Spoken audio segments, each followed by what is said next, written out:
인터넷 방송 249번째 시간입니다.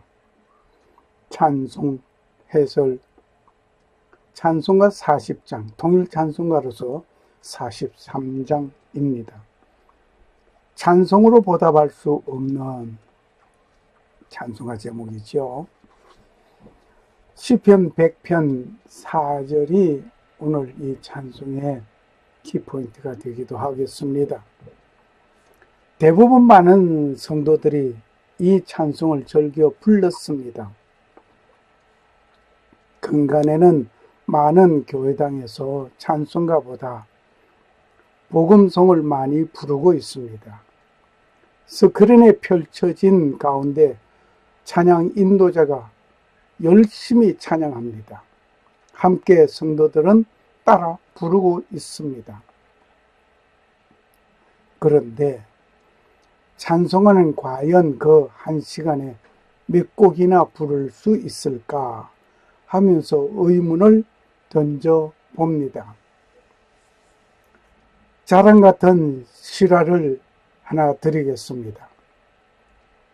제가 목회하던 곳은 면 소재지 교회당이지만 이곳 성도들은 찬송가 3분의 2 이상 부를 수 있는 분들이 되었습니다.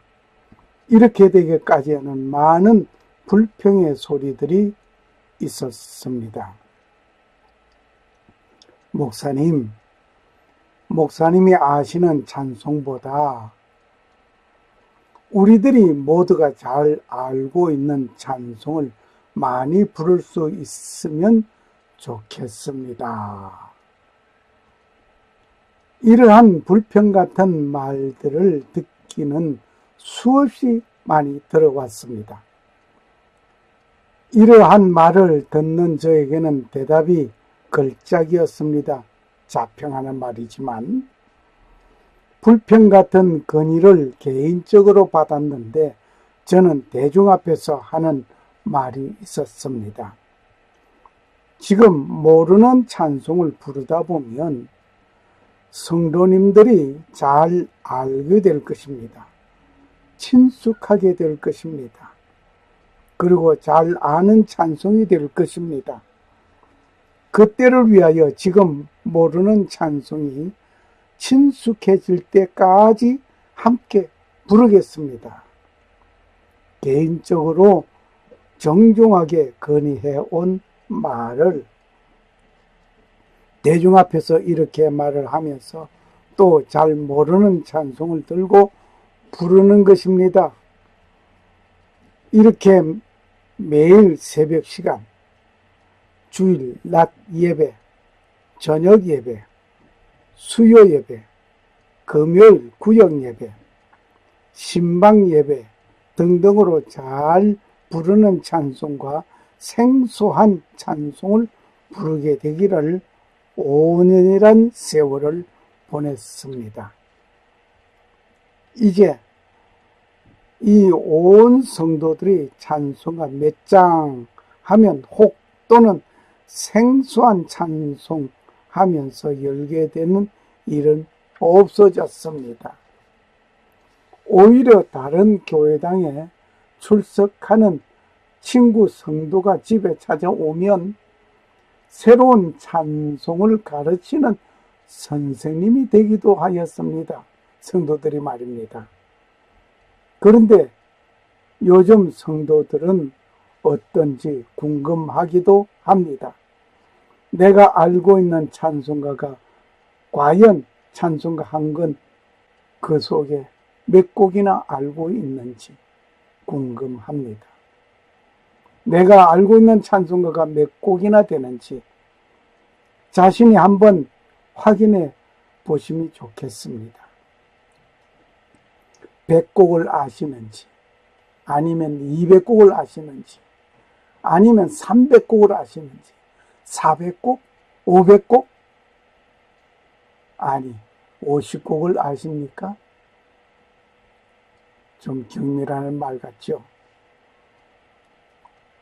한 주간에 한 번의 예배 시간에 복음 찬송으로 시간을 가득히 할애하는 중에 찬송하는 생소한 나머지 한 자리나 차지하는 현실을 아닌지 궁금하기도 합니다. 그 복음성도 신곡이 나오면 부르던 곡은 멀리 사라지는 현실이 마치 유행을 타는 듯 합니다. 지금 60세 이상 되는 분들이 따라 같이 찬송하기에는 힘든 곡들입니다. 한 시대를 흘러 지나가는 유행과 같은 시기입니다. 신곡만 찾아 부른다는 것이 잘못된 것이라고 하는 말은 아닙니다. 지금 저의 심정은 교회당에서 복음 유행가처럼 시대에 흘러가는 것도 중요하겠지만 과연 찬송가가 외면당하는 것 같은 느낌에 있습니다. 찬송은 내가 사람 앞에서 부르는 노래가 아닙니다. 하나님께 드리는 아름다운 찬양의 제사이라는 사실을 명심해 주시면 좋겠습니다. 그리고 저는 목회를 할 때에 이 찬송시가 쓰였던 배경과 작시, 작곡자의 그 당시 받은 감명 깊은 사연들을 말을 하면서 찬송을 하였던 생각이 듭니다.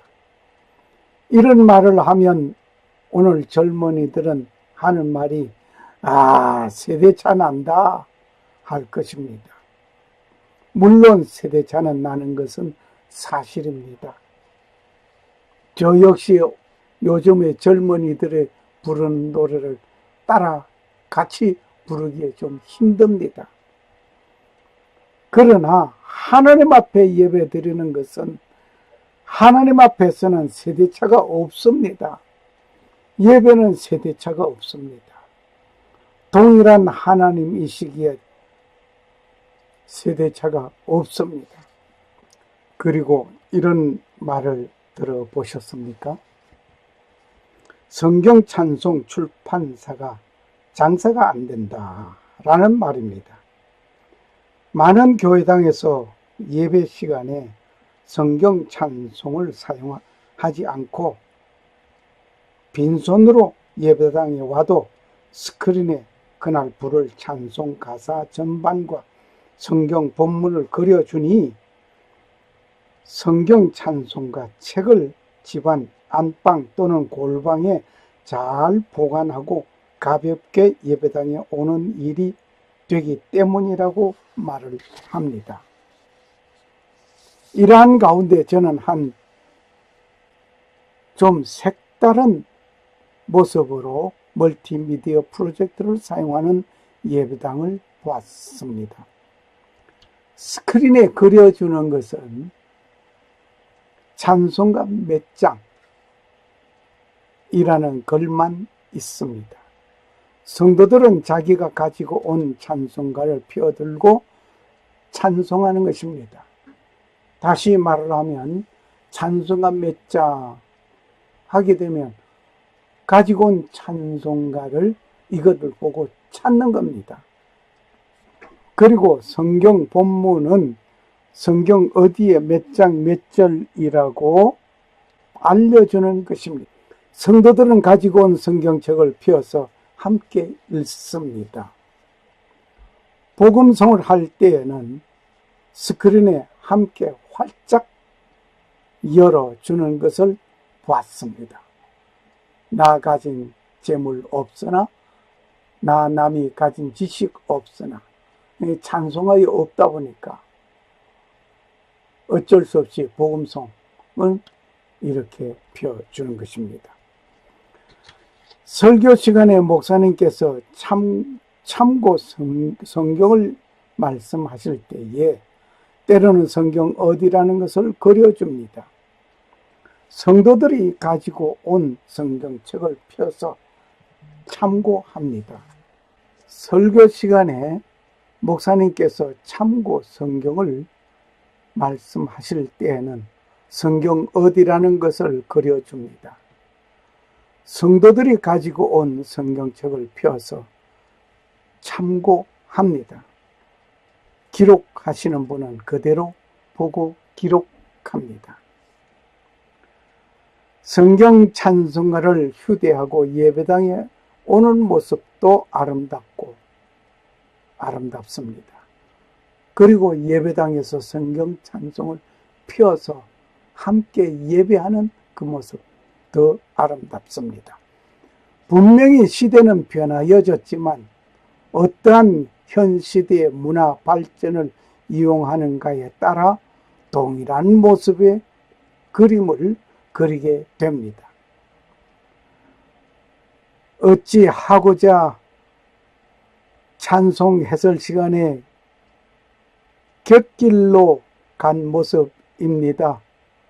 오늘 부르게 될 찬송을 함께 부르면서 찬송시를 작시하신 분과 작곡하신 분들의 생을 조명하면서 은혜를 나누고자 합니다. 함께 찬송 부르시겠습니다. 40장 찬송으로 보답할 수 없는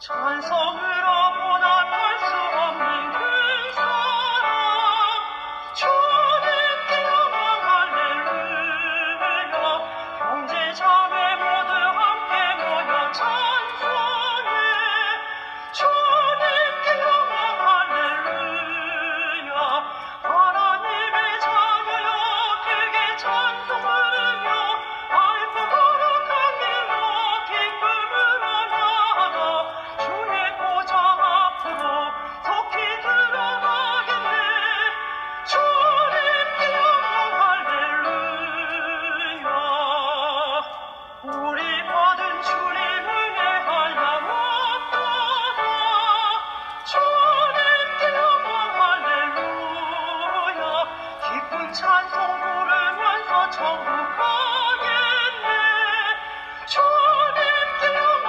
할렐루야 하나님의 자녀여 크게 찬송하며 알고 거룩한 일로 기쁨으로 나아가 주의 보좌 앞으로 속히 들어가게 돼 주님께 영광 할렐루야 잠시 후에 우리 모두 주를 보겠네 주님께 영광 할렐루야 영광스러운 보좌 위에 거룩하신 주 주님께 영광 할렐루야 하나님의 자녀여 크게 찬송하며 알고 거룩한 일로 기쁨으로 나아가 주의 보좌 앞으로 속히 들어가게 돼 주님께 영광 할렐루야 만국 백성 천국에서 소리 높여서 주님께 영광 할렐루야 영원토록 주의 공로 찬양하겠네 주님께 영광 할렐루야 하나님의 자녀여 크게 찬송 부르며 알고 거룩한 일로 기쁨으로 나아가 주의 보좌 앞으로 속히 들어가겠네 주님께 영광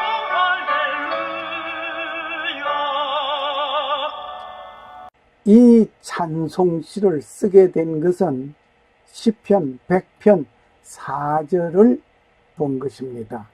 감사함으로 그 문에 들어가며 찬송함으로 그 궁창에 들어가서 그에게 감사하며 그 이름을 송축할지어다. 시편 100편 4절입니다. Entrada por sus puertas con acción de gracia. Por su Demetrios con alabanza. Bendecid su nombre. Salmón 104. 감사함으로 그 문에 들어가며 찬송함으로 그 궁창에 들어가서 그에게 감사하며 그 이름을 송축할지어다.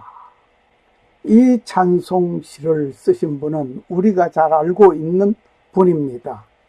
미국 감리교 교인으로서 찬송가 작가로서 약 8,000편의 찬송시를 쓰신 맹인 페니 제인 크로스비입니다. 이분은 쉽게 기억하고 익히는 그 이름이 그냥 크로스비라고 말을 많이 해왔습니다. 그녀는 존 크로스비와 그의 두 번째 부인인 머시 크로스비의 사이에서 태어난 딸이었습니다. 크로스비는 1820년 3월 24일 뉴욕주 사우스 이스트에서 태어났습니다. 크로스비가 태어난 지 6주가 되었을 때 의사는 실수로 그 의사 미숙으로 시력이 나빠졌고 결국 시력을 잃고 일평생 맹인으로 살아야 했습니다. 그녀는 역사상 가장 많은 찬송가를 작사한 음악가 중 한 명이었습니다. 8,000곡 이상의 찬송가와 복음 노래, 복음 성가를 저술하였던 크로스비였습니다. 이 크로스비는 1,000개 이상의 세속적인 시들도 썼습니다. 4권의 시집과 2권의 베스트셀러 자서전을 출판하기도 하였습니다. 또한 그녀는 미국의 작곡가로서 최초로 세속적인 칸타타인 꽃의 여왕을 비롯하여 유명한 세속 노래뿐만 아니라 정치적, 애국적인 노래 그리고 성경적인 주제에 관한 적어도 5개의 칸타타를 공동 작곡하기도 하였습니다. 그녀는 기독교 선교에 전념하였습니다.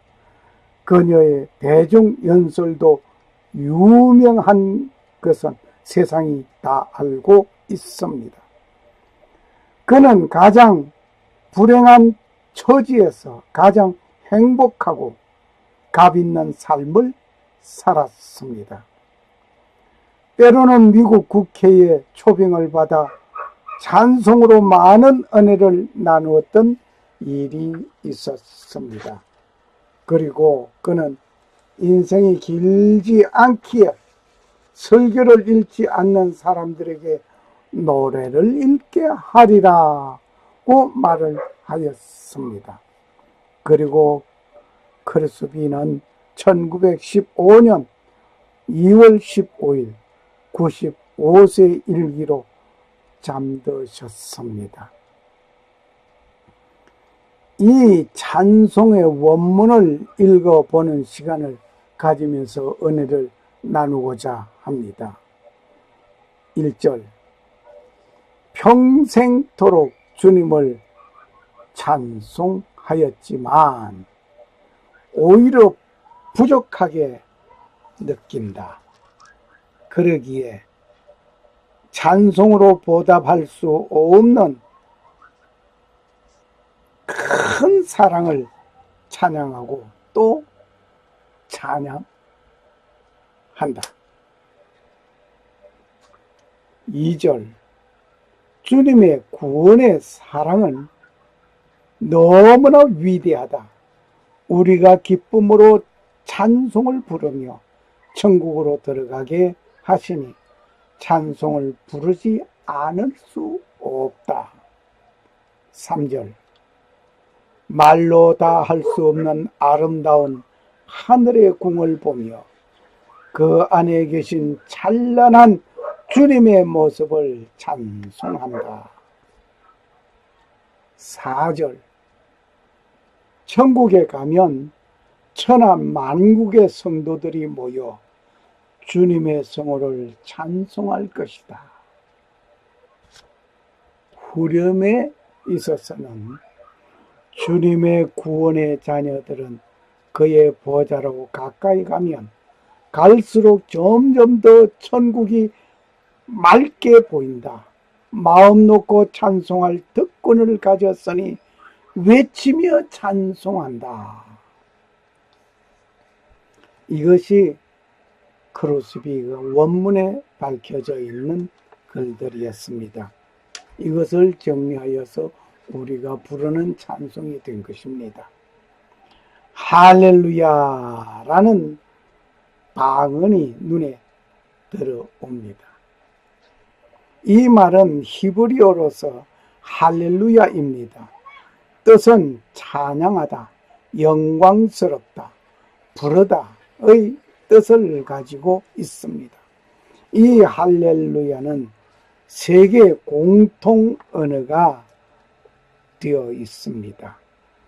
하나님께 찬양하는 말로서 할렐루야라고 말을 합니다.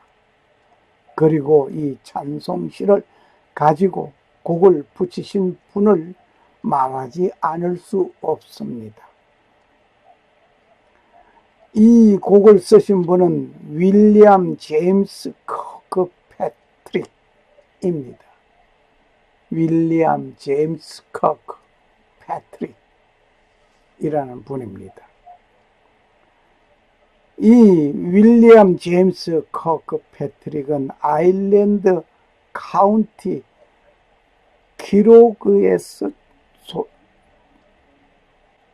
1838년 2월 27일 출생하였습니다. 기로그에 소재한 교구에서 교사와 음악가 토마스 커크 패트릭과 그의 부인 엘리자베스 스토리에게 태어났던 인물입니다. 가족은 1840년 8월 5일에 펜실베니아주 던크에서 처음으로 필라델피아로 이민을 갔습니다. 윌리엄은 아주 어린 나이에 음악에 노출되고 공식 훈련을 잘 받았습니다. 1854년 필라델피아로 건너가서 음악과 목공을 공부하였습니다. 커크 패트릭은 첼로, 파이프, 플루트, 오르간, 바이올린 연주하는 다재다능한 음악가이기도 하였습니다. 1850년에 그는 와튼 스트리트 감리교회, 성공회 교회에 합류하여서 음악적 재능과 함께 주일 학교를 가르쳤습니다. 수년에 걸쳐 그는 100개의 주요 작품과 부활절, 크리스마스, 어린이 합창단을 위한 찬송가와 같은 많은 연례 작품들을 발표하였습니다.